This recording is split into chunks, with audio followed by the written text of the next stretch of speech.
Magandang araw mga kaibigan. Bigyan natin ng reaction opinion itong post Batas PH. Title, Second Impeachment Complaint Set to be filed versus PBBM. The Makabayan Bloc in the House of Representatives confirmed that it is preparing to file the second impeachment complaint against President Ferdinand Bongbong Marcos in the coming days. Ito ang pahayag ng Makabayan Bloc. We believe that the basis for impeachment is present in the systematic plunder of the budget, the ballooning and program funds used for anomalous flood control projects, and the serious allegations of palace kickbacks in infrastructure projects. Yan po ang pahayag ng Makabayan Bloc. In a time where no government agency has investigated Marcos' involvement in these impeachable acts, impeachment becomes an important venue for accountability. Okay, so nauna nang nagpahayag itong Makabayan Bloc na nakikita nila mayroong grounds o mayroong basihan na pwedeng ma-impeach ang Pangulo.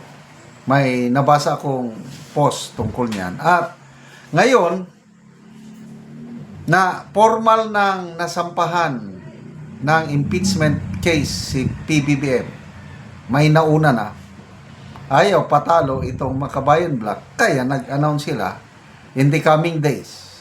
So ano bang araw ngayon? Martes? So hanggang Biyernes, nandyan na. So, i-review natin. Yung unang impeachment case, isinampa ng isang abogado, Attorney Andre De Jesus, at inendorse ng Pusong Pinoy Party List, Congressman Jerny Nisay, Deputy Minority Leader. So, lumalabas na itong Attorney Andre De Jesus, hindi siya pro Duterte. Parang private lawyer siya. Kaya lang, sa pagsisiyasat, napag-alaman na parang may connection ba siya kay First Lady Lisa Araneta Marcos.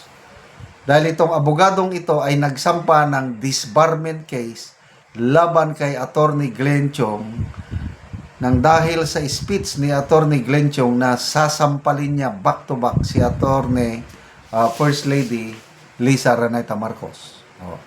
Although sinasabi na wala daw, ginawa lang daw yun ni Attorney Andre De Jesus yung pagsampa ng disbarment case in his private capacity as a lawyer. Kaya lang, parang mahirap paniwalaan na on his own nagsampa siya ng gano'n, na hindi dito may connection kay First Lady Lisa Araneta Marcos. So, 5 ang grounds for impeachment na ginamit sa unang impeachment case. Yung number 1, yung kidnapping ni Tatay Digong, dinala sa ICC. Pangalawa, yung pagiging allegedly addictus benedictus ang Pangulo as claimed by Senator Amy. Pangatlo, yung maanumalyang budget ng 2023, 24, 25, and 26. Pang-apat, allegedly nakatanggap ng kickbacks ang Pangulo sa maanumalyang flood control projects. At pang-lima, yung ICI, ginawa lang yun para maproteksyonan ang mga alyado ng Pangulong Marcos Jr. So, yon yung unang impeachment. So, ito naman,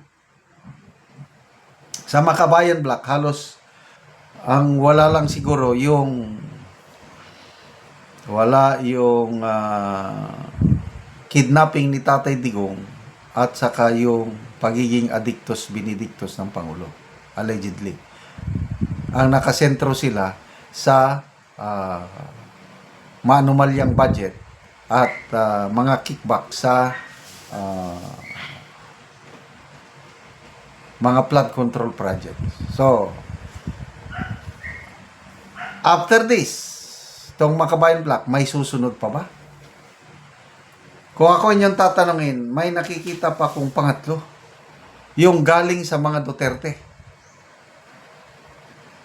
Kasi sa pagpapahayag ni Congressman Erese, mga pro-Duterte groups yung kumontak sa kanya at sinusolicit yung kanyang suporta sa impeachment na isusulong ng mga pro-Duterte congressman.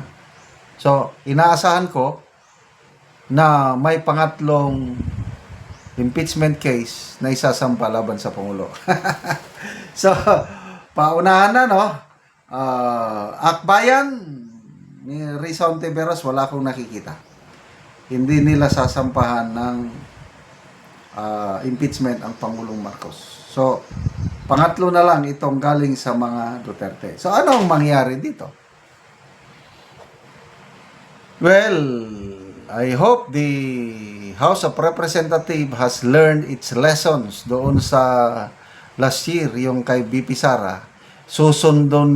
I hope susundin na nila ang mga guidelines na isinet ng Supreme Court.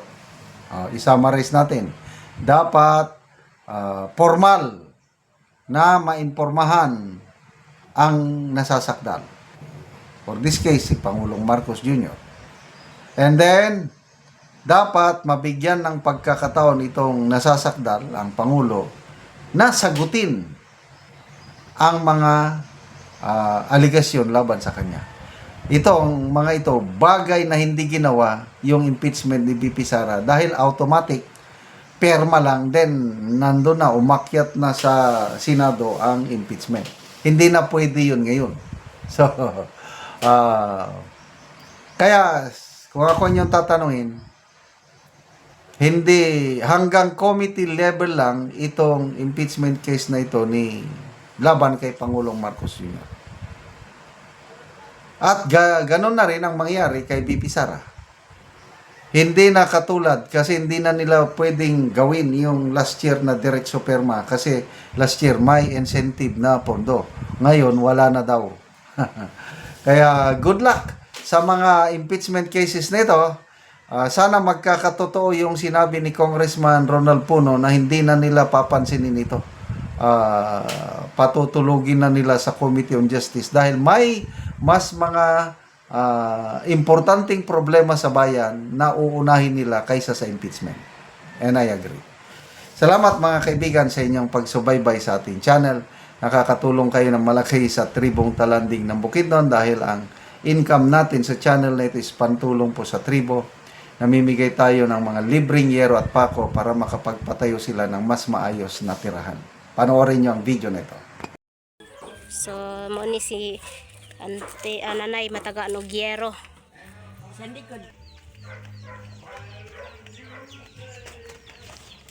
So, mong balay. Nanay. Kino? Dako ko gid salamat sa tagaan ko. So, tanaw na mo ang tagaan si Nanay o gyero. Salamat siya. So, diri sa sulod, so mo ni ang kahimtang.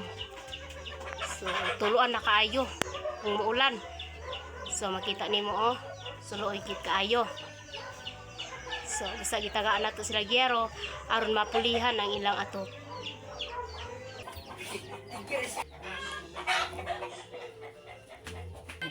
So, karon na yan sa yung masulting nga tagaan ka gyero. Salamat sa Ginoo ay natagaan ko. So, pila na ni katuig di mong balay nga buslot naman ang atop. Lima naman ni katuig. So, aya pa mapulian og gyero. Aya pa. So, unsa din yung panginabuhi anay? So, mag-uuma lang mo. Mag-uuma.